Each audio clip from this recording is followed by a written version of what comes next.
Hello everybody, today I want to talk about how some of the pros and cons of living in Paraguay are really the same thing. It's a double-edged sword.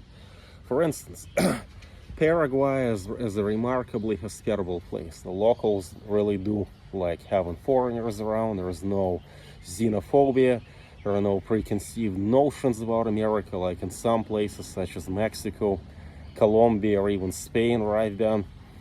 Yet on the other hand, locals, the Paraguayans have very little experience with foreigners. Despite how well-intentioned they may be, they just don't have a way of relating to you. They don't have much in common in terms of values, their worldview, and life experience. Most Paraguayans that you're going to meet will tell you that they have hardly ever been outside of the country. Some of them have never even been outside of their city. And to them, going to Brazil for a beach getaway once in a while is pretty much the limit of how much they're going to get to know the world outside of them. So there's that, an extremely limited worldview. And despite the best of intentions, they're just not going to have much in common with you.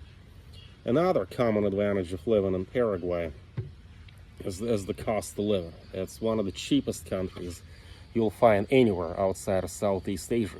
Yet what's the downside? Well, the roads are terrible. Some of them are unpaved. A lot of them don't even have dividing lanes. A lot of the time, 3 or 4 cars will try to merge right into the same lane. The infrastructure is just not up to snuff, and that's the advantage is a disadvantage at the same time. And then, of course, what other advantage do we know of in Paraguay? That if you get your local residency, which is easy to get, you're going to pay little to no taxes. And what's the disadvantage? Well, the disadvantage is that, again, the infrastructure is awful. The system of education is underfunded and understaffed.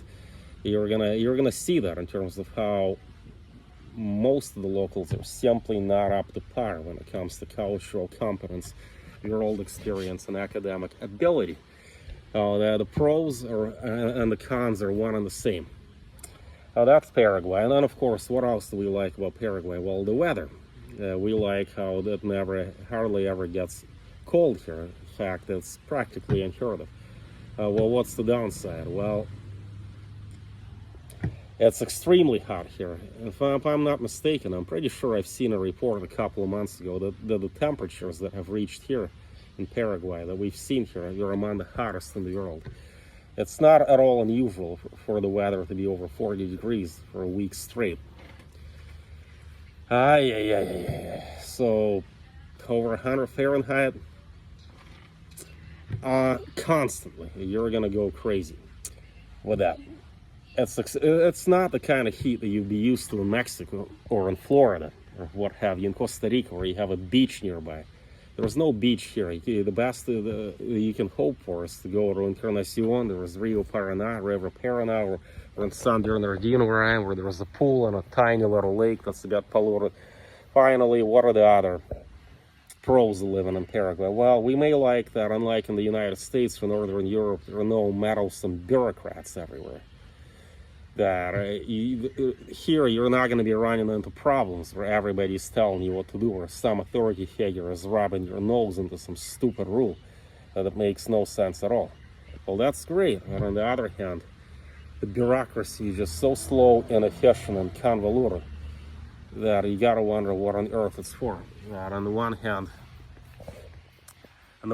you pay little to no in terms of taxes. Well, you're going to be wondering if the whatever tax money is collected by the government is just totally wasted.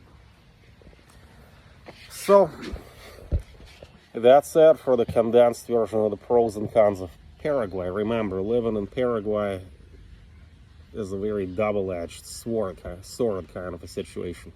That everything that you like, every advantage that you appreciate, comes with a notable disadvantage. And is Paraguay right for you?